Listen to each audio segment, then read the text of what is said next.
What if I told you trauma isn't just about what happened to you, but about how it left you feeling?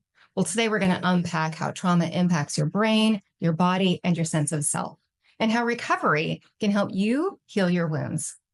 At the end, we're going to go through steps you can take, not only for yourself, but how those steps you take may benefit family, friends, and loved ones and help break those generational behaviors that have been transmitted in your family. I'm Kitty.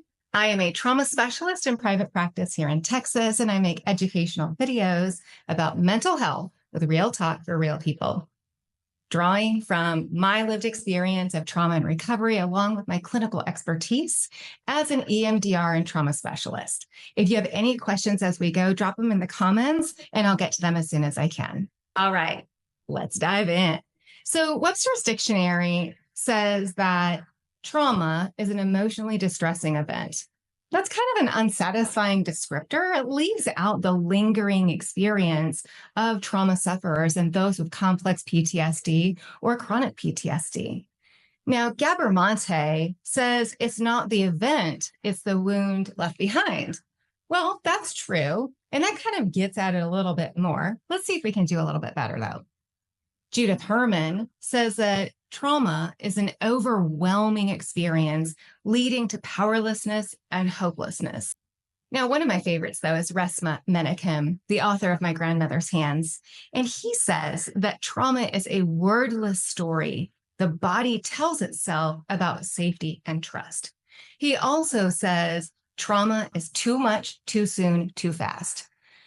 I really like that a lot, but I have created my own definition of trauma that really gets at the heart of my clients, my patients, what I know about trauma, as well as a lived experience and informing way of talking about trauma.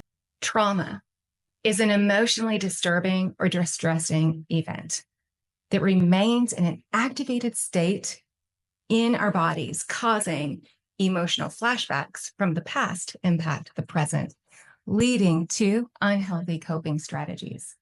It is the origin story for every negative belief you have about yourself.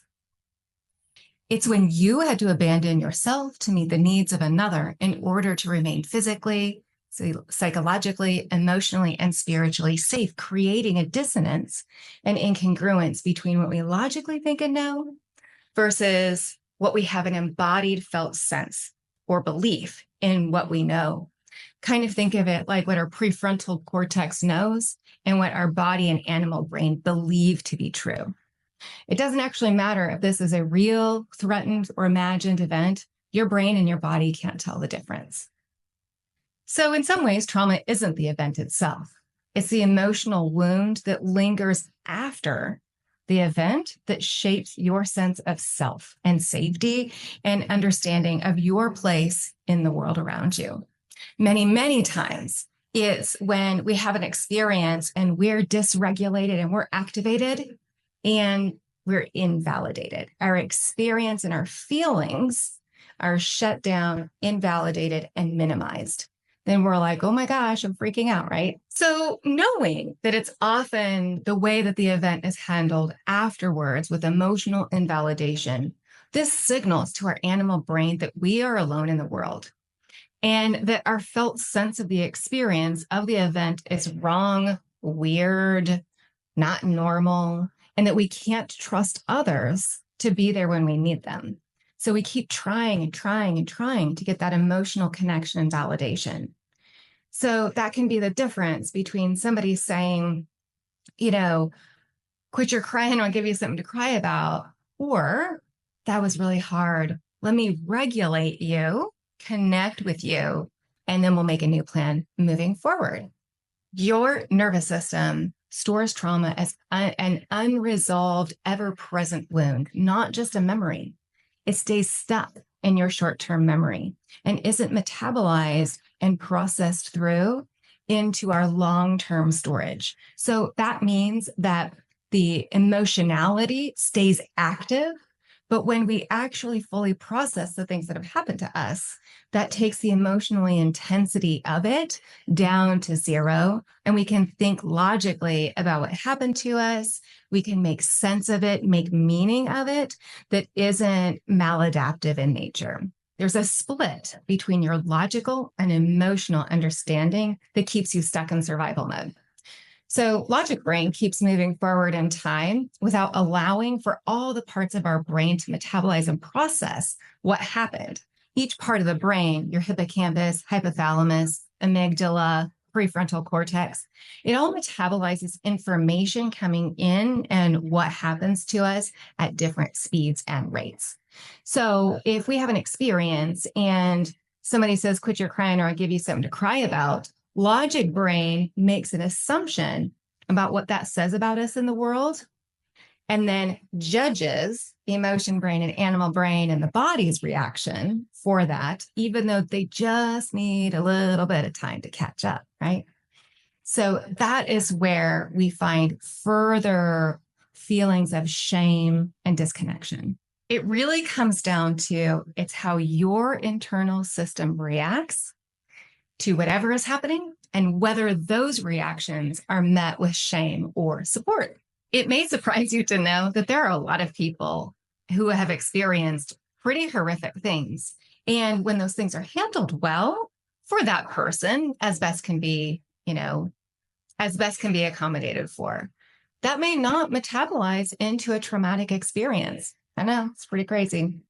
At the same time, even those of us with complex PTSD, chronic PTSD, have also had many, many experiences in which they were emotionally disturbing, but we were still okay. Not everything bad that happened to you in your life or your childhood will automatically manifest in a traumatic response in your body. Okay, what makes trauma feel traumatic? Well, the aftermath matters, as we've been talking about.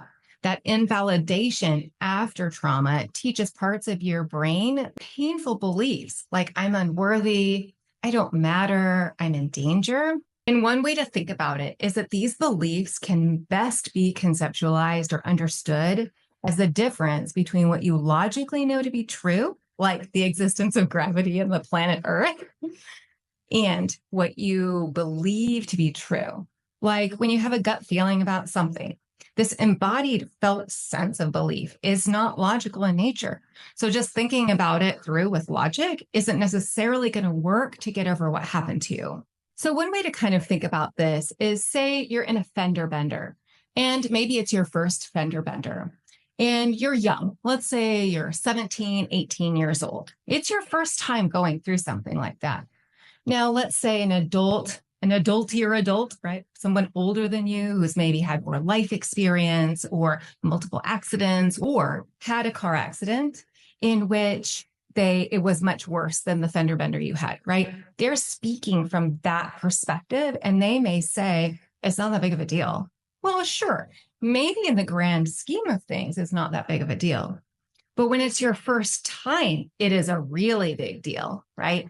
And so if we're met with that invalidation, we're like, oh, it's me. What's wrong with me? Kind of a thing. And we may get stuck in those kinds of moments. So that might not be a trauma in the way that we think about it. They used to call it big T trauma versus little t. Well, your brain can actually tell the difference. Now, let's say the same scenario happens and somebody just validates our experience and says, yeah, that was really rough. How are you doing? Are you okay? And helps us emotionally regulate first. That just buys some time for your emotion brain to catch up to what your logic brain already knows is true, which is that you're okay, that it's just a fender bender. But if we don't allow for that time for someone to emotionally regulate, they can't make sense of it. And that's where we can get stuck.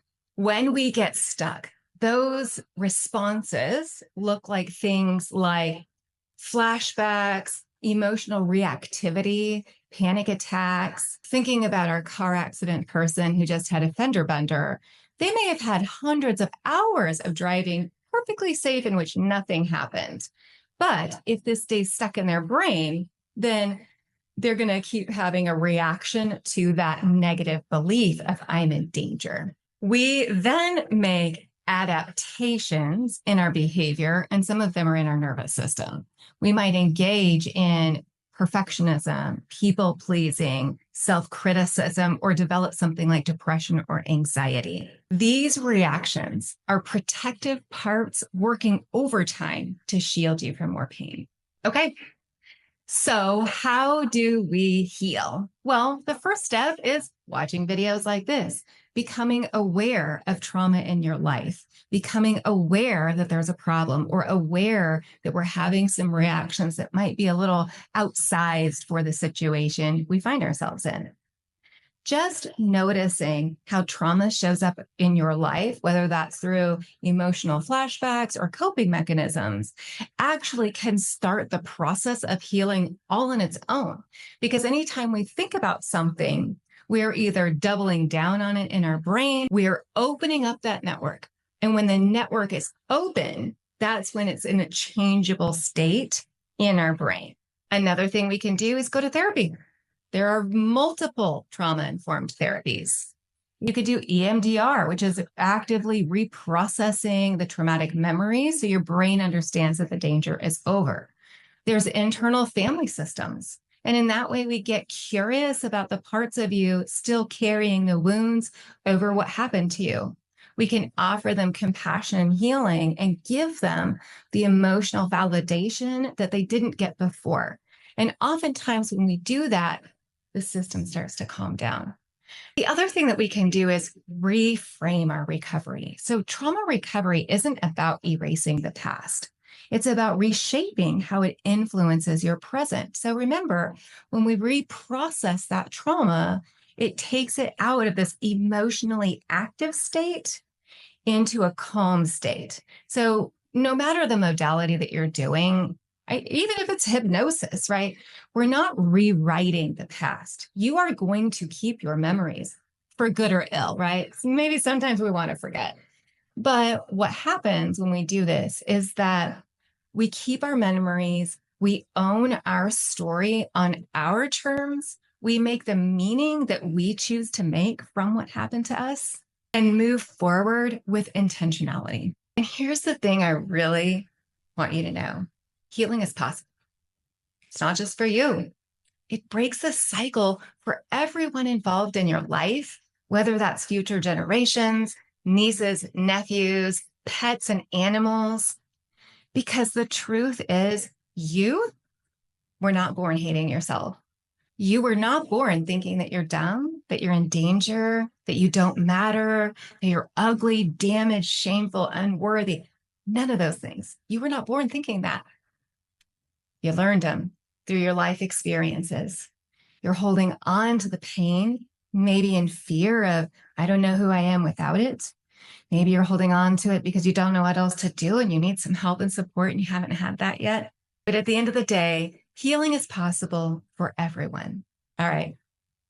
Healing trauma is about reconnecting with yourself.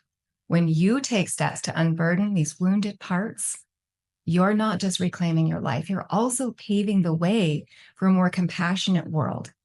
So if you stayed with me this far, thank you. Please like, subscribe, share, make information like this possible and accessible for everyone. Remember that calm curiosity and compassion is the key to reconnecting us all in this very divided world. All right, catch you next time.